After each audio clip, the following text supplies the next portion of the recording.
రవికాంత్ తో మాట్లాడదాం. రవికాంత్, నిజంగా అధికారంలోకి వచ్చిన కొత్తలో ఇది ప్రజాభవన్ అని చెప్పి ప్రజల ప్రభుత్వం అని చెప్పి ప్రజలందరికీ అందుబాటులో ఉంటాం, అన్ని సమస్యలు తీరుస్తామని గప్పాలు కొట్టుకున్న కాంగ్రెస్ ప్రభుత్వం ఇవాళ రైతులంతా కూడి ప్రజాభవన్ ముట్టడికి వెళ్లాల్సిన స్థితిని తీసుకొచ్చింది. ఎట్లా ఆలోచించాలి దీన్నంతా కూడా? రైతాంగం అయితే తీవ్రమైనటువంటి ఇబ్బందులు ఎదుర్కొంటున్న పరిస్థితి మనం స్పష్టంగా చూస్తూ ఉన్నాం.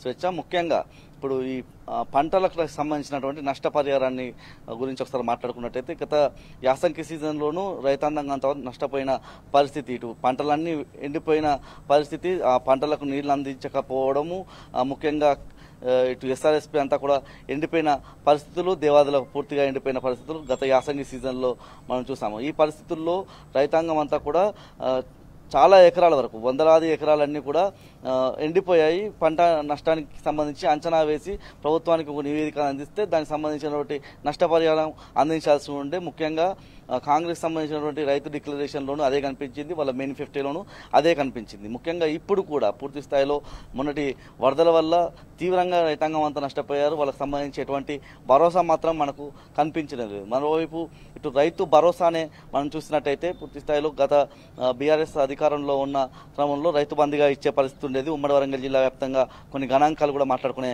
ప్రయత్నం చేద్దాం. హన్మకొండ జిల్లా చూసినట్టయితే 150,000 మంది వరకు రైతులు ఉంటారు. 136 నుంచి 140 కోట్ల వరకు వాళ్ళకు సంబంధించినటువంటి రైతు బంధు అందేది. ఇక వరంగల్ జిల్లా చూసినట్టయితే 154,000 మంది రైతులు ఉంటారు. వాళ్ళకు సంబంధించి కూడా 136 నుంచి 140 కోట్ల వరకు రైతు బంధు ప్రతి సీజన్కి సంబంధించి సీజన్కు 5,000 చొప్పున 2 సీజన్లకు కూడా టెన్షన్గా అందే పరిస్థితి ఉండేది. ముఖ్యంగా యాసంగి సీజన్ వస్తే సీజన్కు ముందే, ఇటు వానాకాలం సీజన్ వస్తే వానాకాలం సీజన్కు ముందే పెట్టుబడి సాయం అందించి వాళ్ళకు భరోసాగా నిలిచిన పరిస్థితి. ఇతర జిల్లాల గురించి కూడా మాట్లాడుకుంటే మహబూబాబాద్ జిల్లా చూసినట్టయితే 192,000 మంది రైతులు ఉంటారు. అక్కడ 203 కోట్ల వరకు అక్కడ రైతులకు సంబంధించి రైతు బంధు అందేది. ములుగు జిల్లా చూసినట్టయితే 76,000కు సంబంధించినటువంటి రైతులకు 79 కోట్ల రూపాయలు వాళ్ళకు రైతు బంధుగా అందేది. ఇక జయశంకర్ భూపాలపల్లి జిల్లా చూసినట్టయితే 116,000 మందికి సంబంధించినటువంటి రైతులకు 117 నుంచి ఏదైతే 115 నుంచి 120 కోట్ల వరకు వాళ్ళకు రైతు బంధుగా అందేది. ఇక జనగామ జిల్లా చూస్తే 185,000 మంది రైతులకు సంబంధించి 206 నుంచి 210 కోట్ల వరకు వాళ్ళకు రైతు బంధు అనేది ఈ ప్రభుత్వం కూడా ఇస్తామని చెప్తున్నారు. అంటే బీఆర్ఎస్ ప్రభుత్వం ఇచ్చిన 5,000 కంటే మరో 2,500 జోడించి, అంటే 2 పంటలకు సంబంధించి 15,000 ఇస్తామని రైతులకు సంబంధించి హామీ ఇచ్చారు.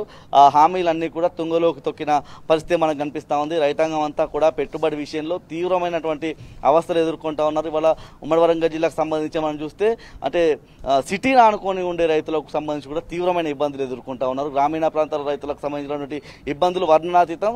సిటీకి సంబంధించి సిటీని ఆనుకొని ఉన్నటువంటి రైతులే మనతో మాట్లాడిన పరిస్థితుల్లో 5 నుంచి 6 పైసల వడ్డీకి, అంటే 5 to 6% వడ్డీకి వాళ్ళు అప్పులు తీసుకొచ్చి పంట పెట్టుబడి పెడుతున్నామని చెప్పి వాళ్ళంతా కూడా ఆవేదన వ్యక్తం చేస్తూ ఉన్న పరిస్థితి. ఇప్పటికీ కూడా రైతు బంధు అంటే రైతు భరోసా, అంటే పేరు మార్చినటువంటి రైతు భరోసాకు సంబంధించి రైతాంగం అంతా ఎదురు చూస్తూ ఉన్నారు. మరోవైపు వ్యవసాయ క్షేత్రాల్లో ఉండాల్సిన రైతు 3 గంటలకు 4 గంటలకు లేచి మండల కేంద్రాల్లో ఉండేటువంటి బ్యాంకుల వద్దకు వచ్చి క్యూ లైన్లు కట్టి టోకెన్ విధానం ద్వారా టోకెన్లు తీసుకొని వాళ్ళ క్రమశక్తి ఎప్పుడు వస్తుందా అని ఎదురు చూసి బ్యాంకర్లను కలిస్తే వాళ్లకు సంబంధించి స్పష్టమైన సమాధానం రాకపోవడం అయితే మనం చూస్తా ఉన్నాం. రైతుల గోస తీవ్రంగా ఉందని మనం అర్థం చేసుకోవాల్సి ఉంటుంది. రైట్ రవికాంత్, ఏ విధంగా చూసినా కూడా కాంగ్రెస్ ప్రభుత్వం ఎన్నికలకు ముందు చెప్పిన మాటలన్నీ, ఎన్నికల సందర్భంగా ఇచ్చిన హామీలన్నీ కూడా అబద్ధాలు అని ప్రజలకు చాలా స్పష్టత వస్తుంది.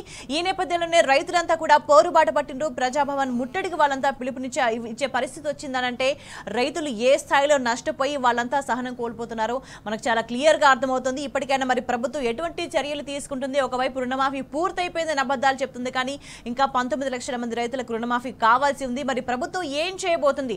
రైతులను ఇట్లానే నట్టేట ముంచబోతుందా? ఏం జరగబోతున్నది వేచి చూడాల్సిన అవసరం కనిపిస్తోంది.